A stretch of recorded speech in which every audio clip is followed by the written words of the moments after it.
Is she illiterate, or is her brain only good enough to remember the path to carry food? The words fell, silent like pouring ice water onto a marble floor. The Bordeaux Room, a luxurious restaurant in the Royal Avalon Hotel, maintained its dim golden lighting and soft jazz on a Saturday evening. The wine glasses were polished to crystal clarity, the tablecloths pristine white, and every clink of cutlery seemed politely restrained. Amber, a black waitress in her 40s, hair neatly tied back, white shirt crisply pressed, walked slowly to table 6. In her hand was an expensive glass of Pinot Noir. She leaned forward, placing the glass down gently, as if playing a familiar tune. But the man across from her salt and pepper hair, charcoal suit, gleaming Patek Philippe watch, paused. He picked up the glass, frowned, and glanced at the label. This isn't Burgundy 1999. I ordered Burgundy 1999. Amber hesitated briefly but kept her voice soft. Sir Langford, that one ran out 2 minutes ago. I was instructed to serve the closest equivalent from the cellar. You think I'm the kind of person who can't tell French grapes from California ones? The entire table froze. The woman with Langford glanced away awkwardly. Another waiter in the distance turned away. The manager stood 2 tables away but didn't intervene. Amber bit her lip lightly, then nodded. She spoke slowly, in French. I'm sorry, Mendon. Sir, we were careless. But that only made Richard Langford colder. He stood up. What? Showing off your foreign language skills now. Think this is a comedy audition. The sound of his chair scraping echoed. The room stilled. Amber stood upright but said nothing more. She bowed her head, gently took the glass, and walked away. Not hurriedly, not fleeing but as if closing a door. In a quiet corner of the restaurant, a man silently observed without a word. His eyes followed how Amber maintained her composure while being stifled. What do you think is going on in her heart? If it were you, how would you react to being humiliated in front of the entire room? The old wine glass still bore Amber's fingerprints, but no one touched it. And tomorrow, people would look at her with different eyes. The next afternoon, the shift schedule was posted in the kitchen corner. Amber's name was no longer in the VIP section or the evening shift. It had been moved to the late shift. The no-tip, low customer hours that new staff called the dark shift. Amber looked at it, saying nothing. The manager, Mr. Carter, stood nearby, arms crossed, nodding slightly as if waiting for a reaction. But Amber only nodded back and went to get her uniform. The night shift uniform was thinner, the apron older, and the kitchen no longer had the head chef. Amber stepped into the cold storage to grab milk and found 3 orders from the previous shift that no one had prepared. On the fridge was a note, VIP coffee handle immediately. Signed, Carter. Amber bent down, preparing each cup herself. The coffee machine was clogged. She fixed it by hand. Not a single call for help. Not a single complaint. Around 9:30, Carter stopped by the service area, quickly scanned the tables, and frowned. Table 3's tablecloth is wrinkled. Didn't you check? Amber, holding a tray of desserts, nodded lightly. I'll fix it right after delivering this. The point is, it should have been done earlier. Don't think everyone pities you because of yesterday. The words didn't need to be loud, but they were enough to silence the 2 staff members nearby. Before leaving the kitchen, Carter turned back. Oh, and that wine glass yesterday you should have confirmed with the kitchen before serving. That was your mistake too. Amber stood still. The apron strap in her hand tightened slightly, creasing the fabric. The torn note under her feet lay silent, like evidence no one bothered to keep. Amber quietly continued. Back in the kitchen, she saw the old note torn in half and tossed in the corner of the trash bin, under the freezer. One of the young chefs whispered, He did that because he's afraid you'll take back the evening shift. Amber didn't respond. But for the first time, her eyes flickered with something not submission, but caution. Who do you think is watching all this from afar? What will happen if she stays silent for too long? Skur translation. That same evening, at table 14 near the glass window, a man ordered black coffee and quietly wrote something in a notebook. No one noticed except Amber herself. The late shift was usually quiet, but tonight a group of foreign guests arrived late, 3 Japanese men in dark suits, carrying the air of businessmen.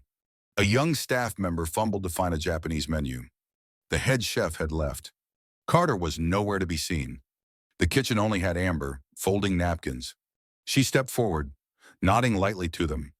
Then she spoke in Japanese, her voice not perfectly fluent, but clear and respectful. Good evening, gentlemen. We're honored to serve you. Would you like a light meal or a full dinner? The oldest man tilted his head, then smiled. Where did you learn Japanese? Amber smiled, brief and humble. In the kitchen when I heard guests not understanding what I was serving. After the meal, one of the three left the table, leaving a folded note behind. Amber opened it. Inside was a single sentence. A server like you should be running this place, not just serving it. She folded it back and tucked it into her apron pocket. No one saw but someone witnessed from afar. That night, the coffee machine broke again. An Italian couple frowned at the delay. Another staff member whispered, they keep saying something in Italian. I'm lost. Amber approached, speaking a few short sentences in Italian. The woman in the group instantly softened her gaze. Minutes later, Amber brought a small espresso just as they wanted, along with a plate of almond biscuits she fetched from the kitchen herself. The guests laughed and clapped lightly. One even gave a thumbs up. As Amber returned to the counter, the man at table 14 by the window, the one who ordered black coffee every night, beckoned her over. You just spoke Japanese and Italian. Before that, I heard you apologize in French. Who are you? Amber looked straight at him. No smile. I'm someone who listens. Each language helps me understand a different kind of customer headache. He nodded, said nothing more. But before leaving, Mr. Duval left a card face down on the table. On the back, a single line. I'm looking for someone who understands, not someone who talks much. Amber picked up the card, turning it lightly in her hand. The light revealed faint embossed edges, something no ordinary business card would have. Who do you think he is? A guest, or a key link in an upcoming change. When Amber returned to the kitchen, she noticed the Italian menu translation had been removed from the wall. Jordan looked down, avoiding her gaze, and something was shifting, but not in the way she expected. The next step, as Amber stepped into the kitchen, she saw a new menu posted on the wall, a version for international guests. Parts were translated into Italian and Japanese. A note at the bottom read, for internal reference only, not for official use. Before she could ask, the young kitchen assistant, Jordan, approached and lowered his voice. I did that, based on things you've said to guests. If you don't mind, I want to propose it to the manager. Amber blinked, surprised. She nodded lightly. Jordan, that's a good idea. But don't let yourself become a target. That afternoon, Jordan was reassigned to the warehouse for 2 weeks for neglecting food hygiene. No one said it outright, but everyone understood. In the break room, Amber found her headphones soaked with water. Her name on her locker was scratched out with pencil. She wiped it clean, stroke by stroke. Her hand trembled, but the rewritten name was bolder than before. Late that evening, a group of regular guests arrived. While Amber prepared coffee, a woman said loudly, Aren't you the manager here? I see you handling things faster than the rest of them. Amber bowed her head, offering a grateful smile. But behind her, Carter stood at the counter's corner. He turned away without a word. But the next day, Amber was ordered not to interact with VIP tables without direct permission. The clock showed 10:45 p. Amber sat on the bench behind the kitchen, next to the stainless steel door. She took off her apron, placing it on her lap. In her pocket, the note from the guest at table 14 remained. Another staff member, Maria, approached. Aren't you going to do something? Amber pressed her lips together, then said softly, People turn on the light when they see a rat, but there's also a kind of light that makes others expose themselves. She didn't know that. That very night, that light would be turned on, not with noise, but with a glance from a shadowed corner. What light do you think is coming? And who is really afraid of being seen? For 3 consecutive nights, table 14 by the window was reserved, simply marked Duval, black coffee. No one knew who he was. No one asked him. He always came alone, on time, sat in the same corner, ordered the same thing, and left before the restaurant closed. Amber noticed that each time he left, his coffee cup always had exactly 1 sip left. She wondered if it was a habit or a way of sending a signal. On the 4th night, as Amber wiped the counter. Mr. Duval beckoned her over. Without looking up, he pulled a small notebook from his coat and placed it on the table. Inside were lines, not apologizing when humiliated, but bowing at the right moment. Impressive. Serving the right dish to someone with an unlisted allergy instinct. Amber picked up the notebook, unsure whether to respond or return it. She asked softly, "Are you evaluating me?" He looked up for the first time, his gray-blue eyes calm. No, not so. I'm interviewing in the way those rejected too many times do, silently, quietly, without needing a resume. Amber returned the notebook but didn't rush away. So, what's my score? Mr. Duval's lips twitched. I've never scored anyone. I only look for someone trustworthy enough to hold something. That money can't buy. Amber tilted her head. What's that? He stood up. You'll know some things only when you're pushed to the edge of everything. Do you touch their core? Vincent left. The coffee cup had exactly one sip left.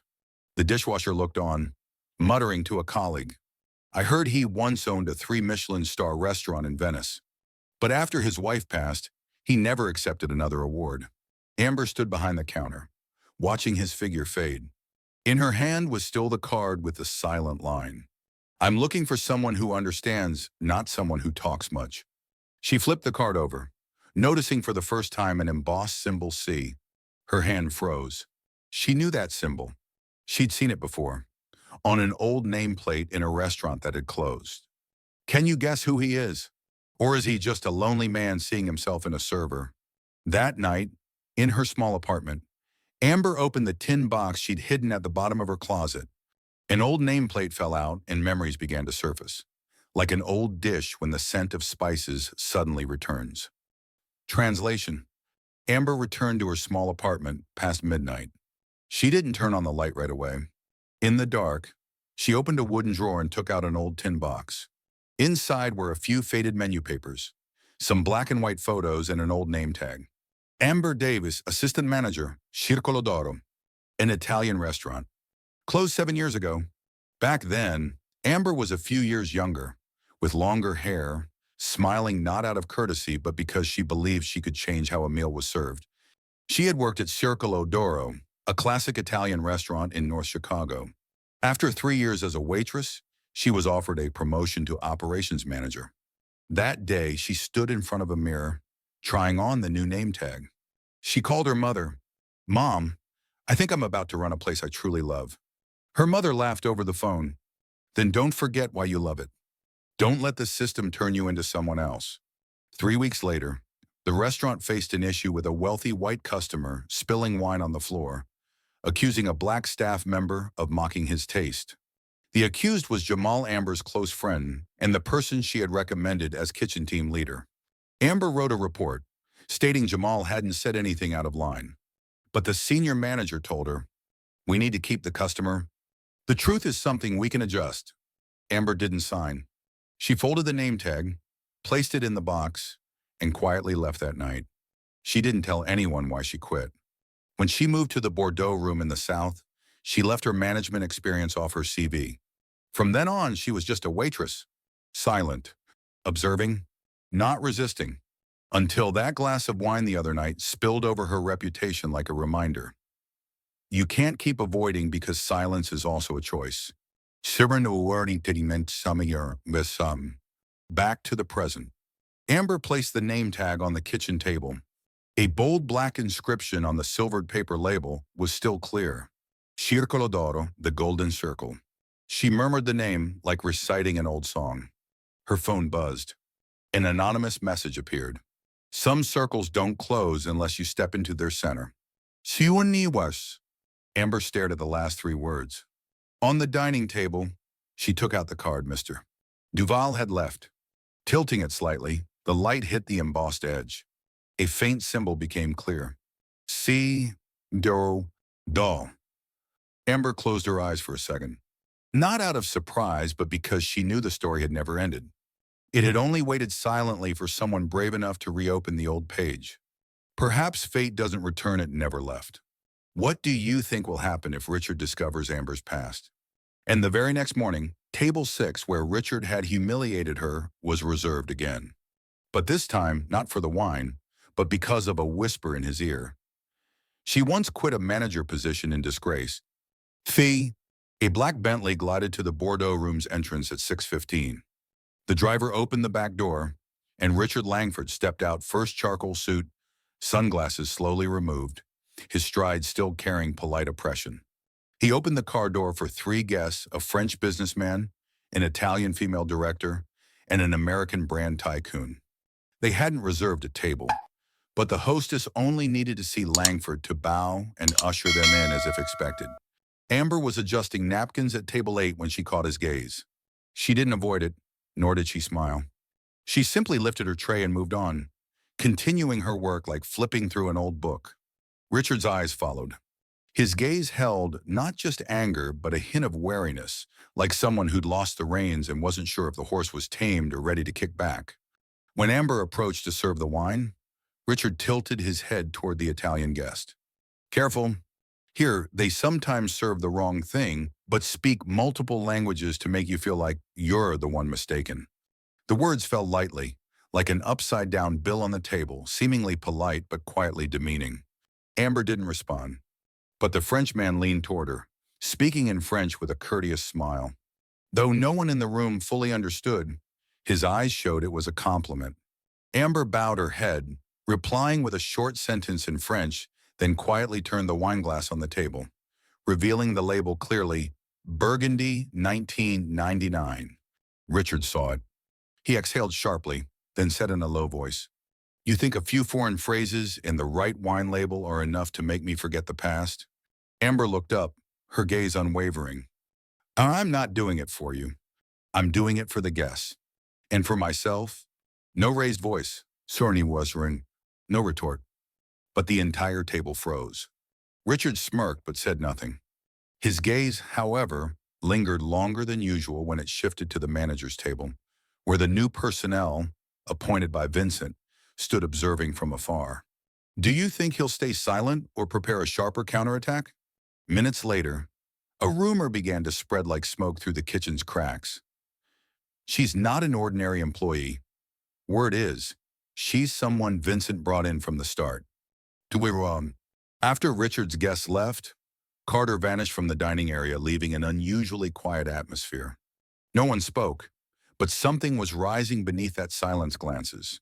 Amber returned to the kitchen and noticed a few people whispering.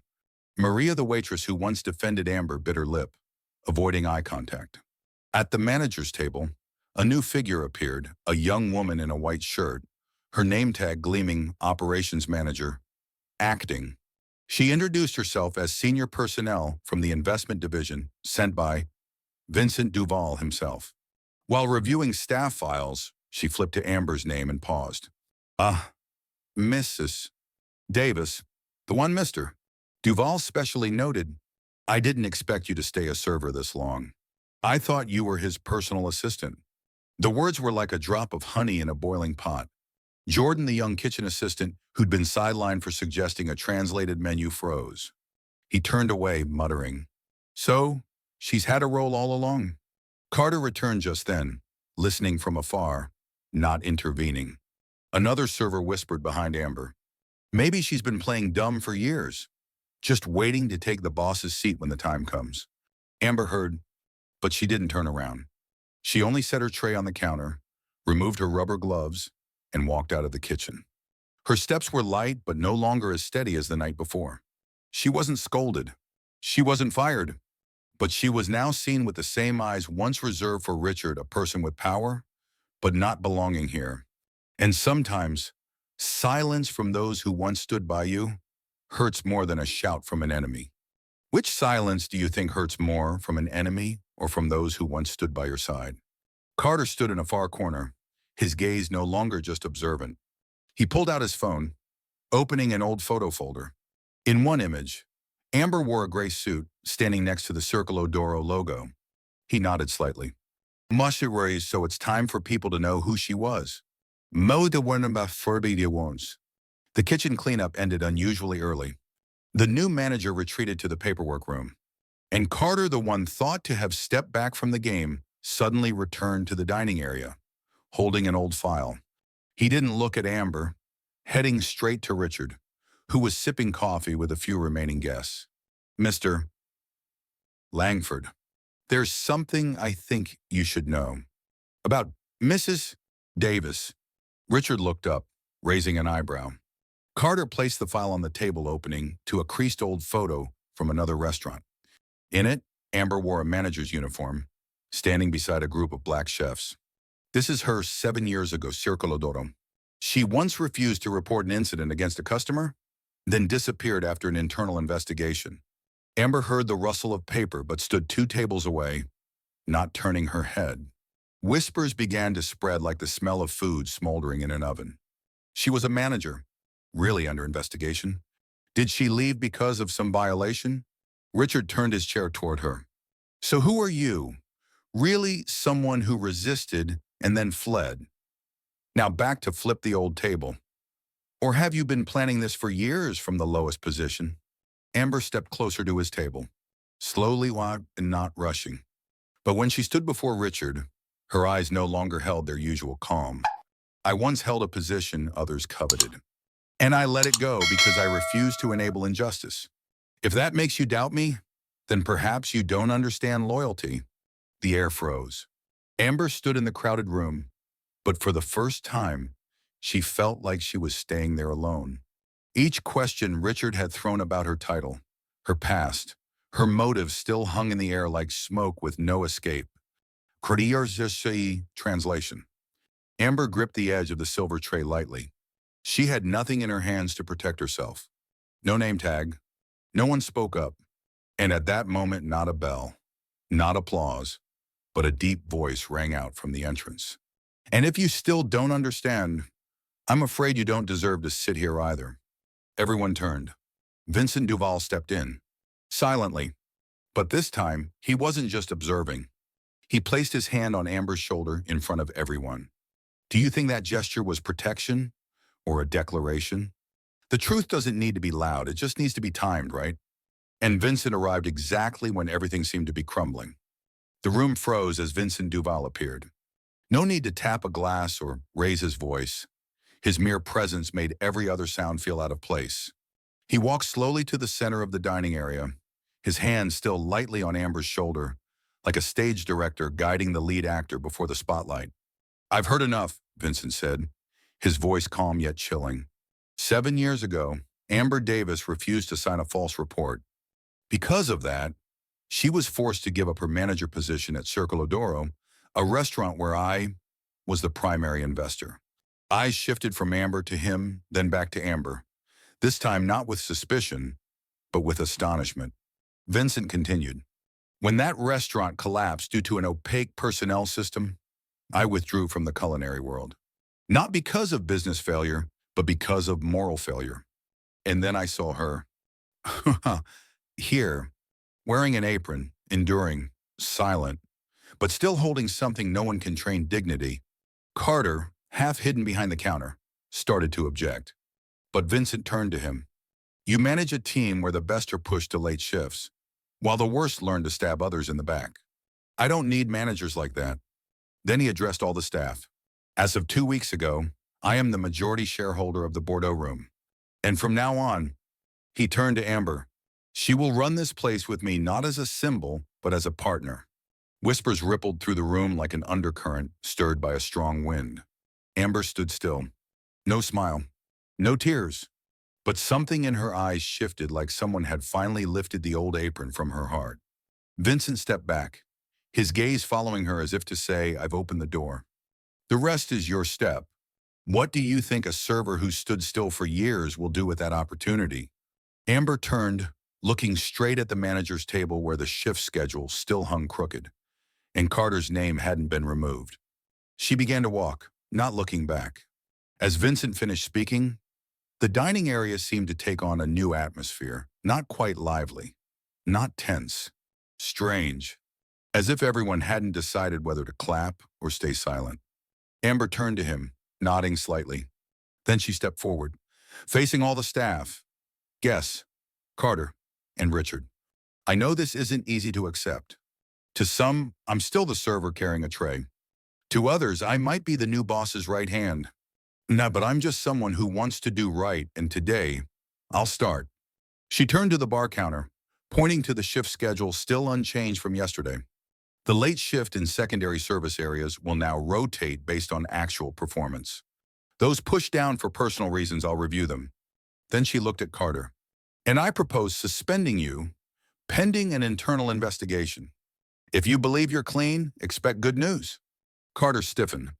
Richard stayed silent, for the first time offering no reaction, just watching her as if he didn't recognize the woman who once bowed and apologized to him. Amber turned to another staff member, Jordan. And the international menu translation you suggested, I want it tested next week. You'll oversee trials with the first 3 tables each night. Jordan was stunned. His face flushed, but his eyes lit up like a desk lamp finally turned on. Amber removed her old name tag from her shirt, placed it on the table. Her hand picked up a new one, shiny with embossed lettering. Amber Davis, Operations Director. No applause followed, but in that moment no one called her waitress anymore. At the back of the room, Richard crossed his arms, watching the scene. He didn't leave his seat, but his eyes narrowed slightly like someone witnessing a chessboard flipped before they could make a move. Do you think real change begins with a title, or with how someone steps up when no one asks? On the table beside him, a local business newspaper lay open with a small headline, Bordeaux changes management, set for full operational restructuring. Richard folded the paper shut and let out a long breath. Quite a performance, Richard said, his voice even but sharp as a freshly honed knife. He stood up in the middle of the dining area, needing no microphone. In just 1 week, someone nobody remembered became an operating partner, based on the judgment of a man who once gave up. The room held its breath. Vincent remained silent, seated at the back. Richard turned to the minority shareholders at the far table. I hold 17% of this place. If this is the new direction, I have the right to object or withdraw my entire investment. One of the group nodded slightly. A few eyes wavered, not out of dislike for Amber, but from fear of financial ripples. Amber didn't respond immediately.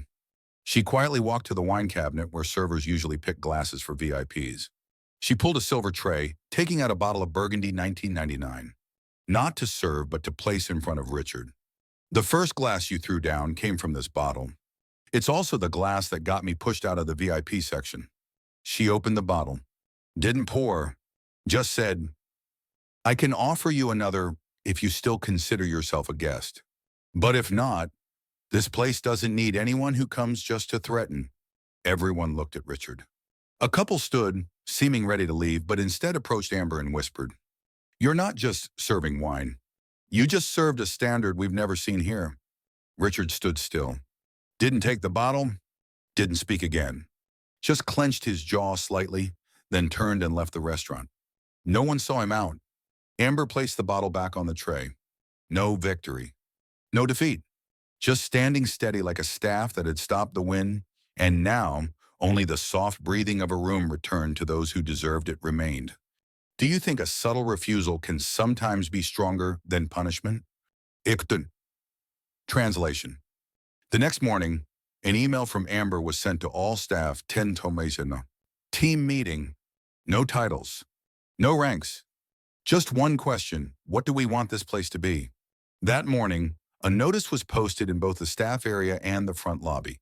For the first time in 10 years, it wasn't about shift changes or holiday promotions. Just one line. From today, the Bordeaux room will not only serve menus, it will serve dignity. The Monday meeting was held in the main dining area. No ornate tables, no PowerPoint slides. Only Amber standing to one side. Vincent sitting quietly by the fireplace. Amber began. I used to think being a server meant never making mistakes. But now I understand serving means never belittling anyone, guest or colleague. From today, every internal evaluation will include a new criterion, how you treat someone who doesn't wear an expensive watch. Vincent spoke up, not standing. I used to invest in restaurants for their flavors. But as I've aged, I realize what people remember isn't the food. It's the way a staff member's eyes meet theirs when they leave. If you look at a guest like they're judging you, you've already lost. But if you look at them like they need understanding, you've already won. An older staff member who usually stayed silent raised their hand. What about those who've been wrong, like me who trusted Carter, who doubted Amber? Amber looked at him, nodding. Then thank you for staying today, because what matters more than loyalty is awakening. That evening, Amber and three staff members took down the wooden sign from 2002 that read, "Excellence in Taste." She replaced it with a new one, bearing just two words: human first. On the stone wall outside the patio, a second line was carved smaller, but bolder. Leadership isn't power. It's persistence in silence when no one claps. Can a restaurant redefine what high-end means? Or is the highest standard simply the feeling of not being judged? 3 days later, a longtime VIP canceled all their party bookings. In the service area, two senior staff quietly submitted resignations without a goodbye. The following Monday, table reservations dropped by over 30%. No mass cancellations, no complaint emails. But the booking system spoke for itself. VIP tables were emptier than usual. Amber opened the operations dashboard, scanning customer feedback. One short review from a regular. Service is still good, but this place has changed its people and its air. No praise, no criticism, but enough to show some people don't react with words. They react with absence. In the kitchen, the teasing from Carter's clique was gone. They didn't quit, but their presence now felt like a shadow present, yet empty. Amber's orders were followed precisely by the book, no more, no less, no emotion. Maria, the one who once checked on Amber every shift now, only gave a brief nod when they met. Jordan, though still working diligently, spoke less outside of tasks. A staff member handed Amber a resignation letter. It simply read, "I don't fit the new atmosphere. Good luck, Niwo. Yuanawu." Amber folded the paper, not asking why. That afternoon, Vincent invited her to sit at the table by the glass window, the one he called the best spot to see people clearly. "I used to think giving authority to the right person was enough, they'd know how to use it. But I forgot something." Amber tilted her head. "People don't fear change because it's new. They fear it because it stops them from being the center." She didn't reply. But looking toward the dining area, she saw a group of regulars turn and leave after spotting her at the counter. How many leave not because they oppose, but because they're not used to someone who once bowed, now standing tall. That night, Amber didn't go home after her shift. She walked into the new manager's office, once Carter's. The walls had been repainted, but a faint old stain lingered like an unshakable shadow. On the desk was the only item she'd brought from home, a small wooden box. She opened it, taking out a folded letter, the paper slightly yellowed. Familiar handwriting, her mother's. "You don't need everyone to understand you.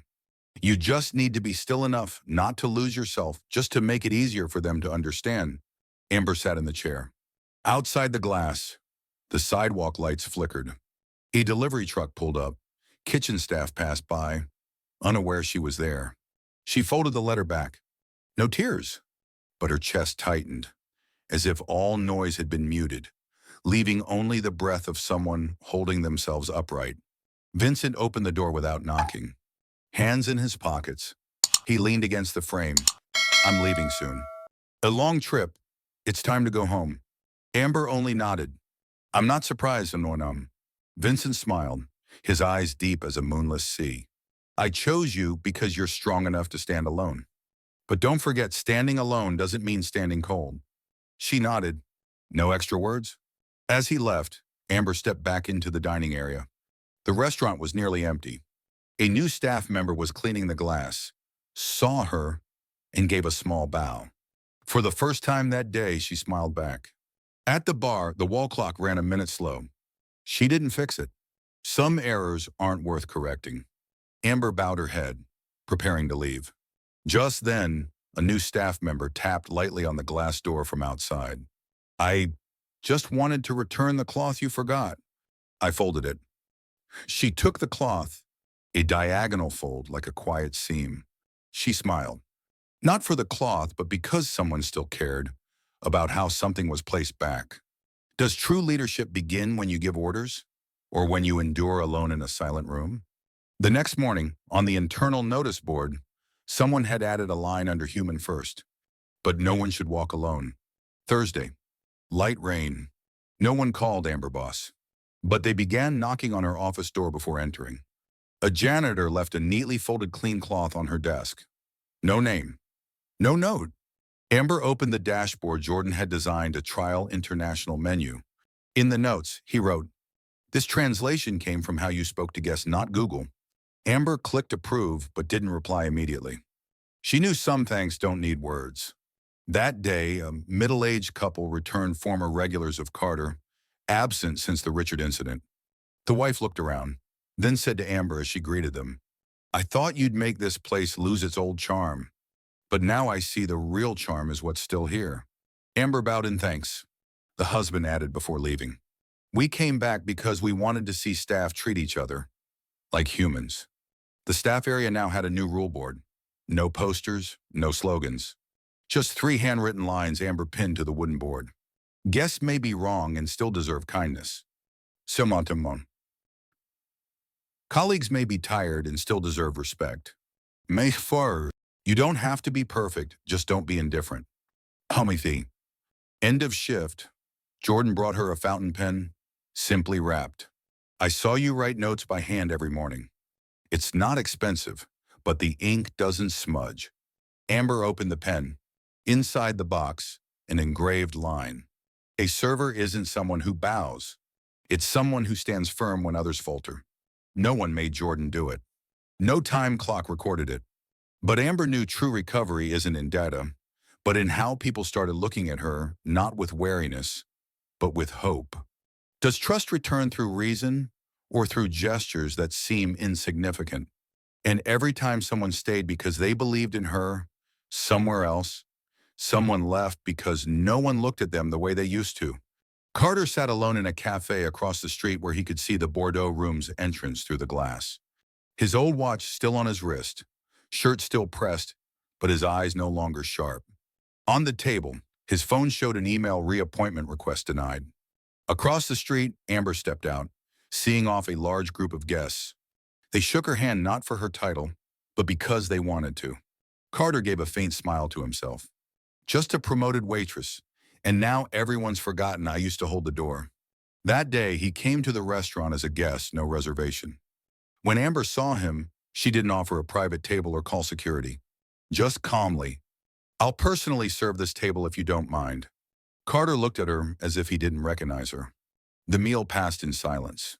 When dessert was placed down, Amber leaned just enough. "I used to think you hated me.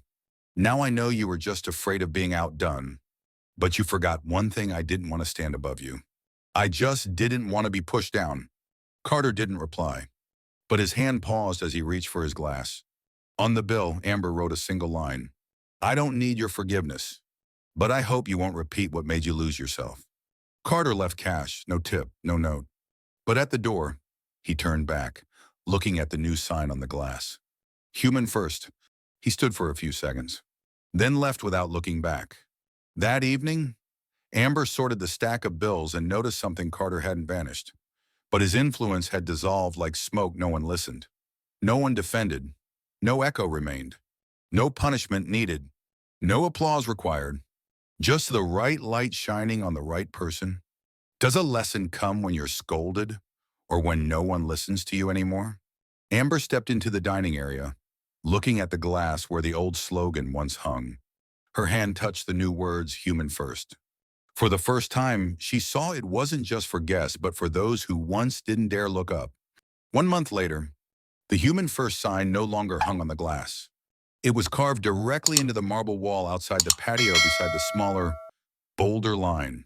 Leadership is not power. It's quiet conviction when no one is clapping. Amber stepped out of the operations office, not in a suit. Just a simple white shirt, sleeves slightly rolled, hair tied high.